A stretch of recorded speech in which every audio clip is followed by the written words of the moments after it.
AP మాజీ CM YS Jaganmohan Reddy Palnadu పర్యటన AP రాజకీయాలను ఇంకా కుదిపేస్తోంది. జగన్ పరామర్శ యాత్రలు అమాయకుల ప్రాణాలు తీస్తున్నాయనేది టీడీపీ ఆరోపణ. ఈ నెల 18న వైఎస్ జగన్ పర్యటనలో ఏటుకూరికి చెందిన చీలి సింగయ్య అనే వ్యక్తి చనిపోయారు. అయితే అదే రోజున ఎస్పీ సతీష్ కుమార్ మీడియాతో మాట్లాడుతూ సింగయ్యను వైఎస్ జగన్ కాన్వాయ్లోని వాహనం ఢీకొట్టలేదు, గుర్తు తెలియని వాహనం ఢీకొట్టడం వల్లనే ఆయన చనిపోయినట్టు తమ ప్రాథమిక విచారణలో తేలిందని చెప్పారు. కానీ జూన్ 22న సోషల్ మీడియాలో ఒక వీడియో వైరల్ అయింది. జగన్ కాన్వాయ్ వాహనం టైర్ కింద సింగయ్య పడ్డట్టుగా ఆ వీడియోలో ఉంది. కొంతమంది కార్యకర్తలు కూడా కారు ఆపాలని కేకలు వేస్తున్నట్టు కనిపించింది. దీంతో టీడీపీ వైఎస్ జగన్ మీద దాడి మొదలుపెట్టింది. సింగయ్యను జగనే చంపాడని ఆరోపించారు. ఇటు ఎస్పీ కూడా మళ్లీ వైఎస్ జగన్ వాహనం కింద పడే చనిపోయారని చెప్పారు. తాము వీడియోను పరిశీలించిన తర్వాత తమకు సింగయ్య మృతిపై క్లారిటీ వచ్చిందని చెప్పారు. దీంతో సింగయ్య మృతి కాస్త వివాదంగా మారింది. టీడీపీ అనుకూల మీడియా సంస్థలైన ఈనాడు, ఆంధ్రజ్యోతిలు వరుస కథనాలతో హోరెత్తించాయి. సింగయ్య అభిమానంతో జగన్ పర్యటనకు వెళ్తే చంపేశారు, ఆయన కుటుంబం రోడ్డున పడింది, వారి కుటుంబానికి దిక్కెవరని తీవ్ర విమర్శల దాడి మొదలుపెట్టారు. ఇటు టీడీపీ నేతలైతే జగన్ అరాచకాలు చేస్తున్నారు, హింసాత్మక ప్రవృత్తి ఉన్న నేత ఆయన పార్టీ నేతలు, కార్యకర్తలు కూడా హింసను రెచ్చగొడుతున్నారని ఆరోపణలు మొదలుపెట్టారు. ఎందుకంటే ఒక కార్యకర్త 2029లో వైసీపీ గెలవగానే ఒక్కొక్కడిని గంగమ్మ జాతరలో వేట తలలు నరికినట్టు రప్పారప్పా నరుకుతామని ఓ బోర్డును పెట్టాడు. అన్నీ కలిపి జగన్ను, వైసీపీని, ఆ పార్టీ నేతలను, హింసాత్మక ప్రవృత్తి ఉన్న లీడర్లు టీడీపీ ప్రచారం చేయడం మొదలుపెట్టింది. అసలు సింగయ్య ఎలా చనిపోయాడనేది ఎవరికీ క్లారిటీ లేదు.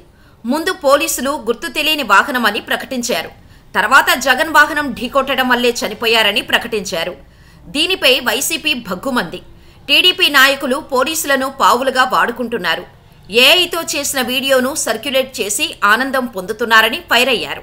మా కార్యకర్తలు చనిపోతే జగన్ ఎంతో బాధపడతారు, అలాంటిది సింగయ్య మరణంపై మేము తప్పుగా మాట్లాడం, రాజకీయం కూడా చెయ్యమని ఆ పార్టీ నేత అంబటి రాంబాబు అన్నారు. మా వంతుగా మేము సింగయ్య కుటుంబానికి అండగా నిలబడ్డాం, 10 లక్షల రూపాయలను పార్టీ తరపున సాయం చేశామని, ఇంకా ఆదుకుంటామని కూడా ప్రకటించారు. అయితే పోలీసులు జగన్ పర్యటనకు మొదట అనుమతి ఇవ్వలేదు. తర్వాత కేవలం జగన్ కాన్వాయ్లో 3 వాహనాలు 100 మందికే అనుమతించారు పోలీసులు. కానీ జగన్ పర్యటన రోజున వేలాది మంది పార్టీ కార్యకర్తలు, జగన్ అభిమానులు వచ్చారు.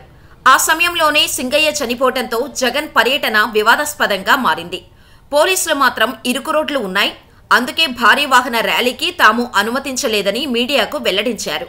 ఇంతవరకు బాగానే ఉంది. కానీ వైఎస్ జగన్ సంధించిన ప్రశ్నలకు కూడా ప్రభుత్వం సమాధానం చెప్పాలనేది వాస్తవం. ఎందుకంటే వైఎస్ జగన్ మాజీ సీఎం, ఆయనకు Z+ భద్రత ఉంటుంది. మరి ఆయన వస్తే సహజంగానే భారీగా జనం వస్తారనేది అందరికీ తెలిసిందే. ఇటు ఇంటెలిజెన్స్ వ్యవస్థలు కూడా ఉంటాయి, ఎప్పటికప్పుడు సర్కారుకు సమాచారం వెళ్తుంది. మరి జగన్ వాహనం ముందు రోప్ పార్టీలేవి?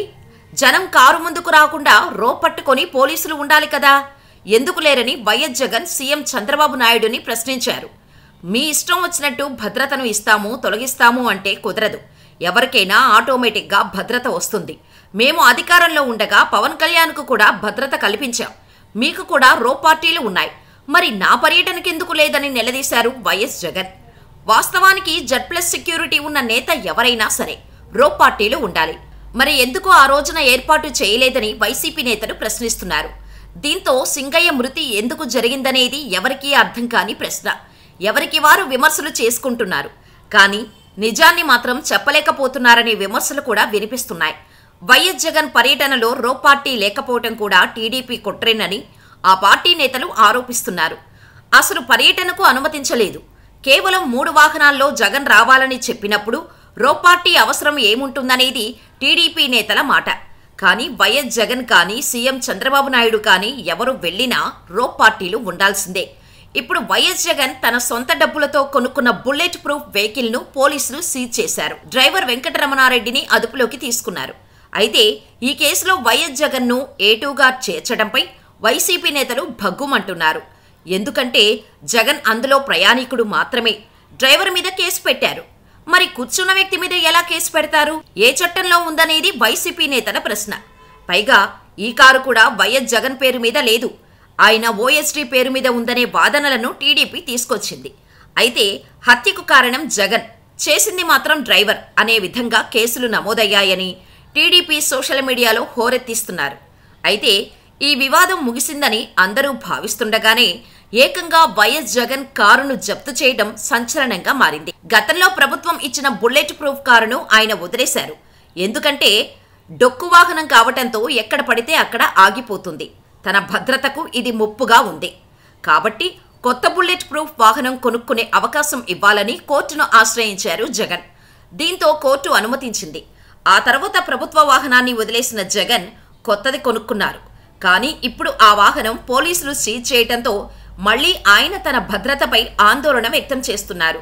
ప్రభుత్వం మరో కొత్త వాహనాన్ని సమకూర్చింది. అయితే వైఎస్ జగన్ పోలీసుల నిబంధనలు పాటించలేదని టీడీపీ ఆరోపిస్తోంది. మాజీ సీఎంగా ఆయన ప్రభుత్వం ఇచ్చే డ్రైవర్ను పెట్టుకోవాలి, కానీ సొంత డ్రైవర్ని పెట్టుకున్నారు. అతనికి సరైన శిక్షణ లేదు కాబట్టి సింగయ్య చనిపోయాడని ఆరోపిస్తున్నారు. ఇటు వైసీపీ మాత్రం వైఎస్ జగన్ ప్రజల్లోకి వెళ్లకుండా ఉండేందుకు కుట్ర చేస్తోంది.